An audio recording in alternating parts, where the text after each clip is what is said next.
સરદાર ગુર્જરી ડિજિટલમાં મહત્વના સમાચારો પર એક નજર.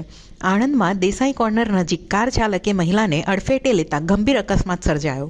કરમસદ આણંદ મનપાની કાર્યવાહી 100 ફૂટ રોડ પરના ગેરકાયદેસર દબાણ કરનારાઓને દંડ ફટકાર્યો. ગુજરાતમાં 800 કરોડનું મસમોટું બોગસ બિલિંગ કૌભાંડ પકડાયું. ડીજીજીઆઈનો સપાટો.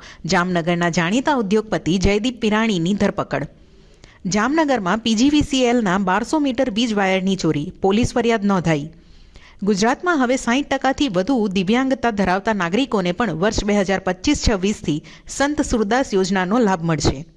આઈપીએલ 2026ના મિની ઓક્શનમાં 1355 ખેલાડીઓનું રજિસ્ટ્રેશન.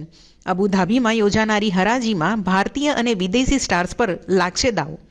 ઘરેલું હિંસાના કેસમાં ફસાયેલા પૂર્વ ઓસ્ટ્રેલિયન ક્રિકેટર માઇકલ સ્લેટર પાસેથી હોલ ઓફ ફેમનો દરજ્જો અને આજીવન સભ્યપદ પાછું ખેંચાયું. જયપુરમાંથી આઈએસઆઈનો એજન્ટ પકડાયો. એજન્ટની ઓળખ પંજાબના ફિરોઝપુરના રહેવાસી પ્રકાશસિંહ ઉર્ફે બાદલ તરીકે થઈ.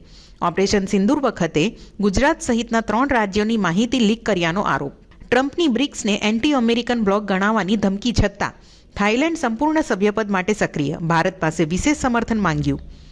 જેલમાં કેદ ઇમરાન ખાનની મુક્તિ માટે ચલો અડિયાલા આહવાન. પીટીઆઈ સમર્થકોના કાફલા રાવલપિંડી તરફ રવાના. વહીવટી તંત્ર દ્વારા કલમ 144 લાગુ.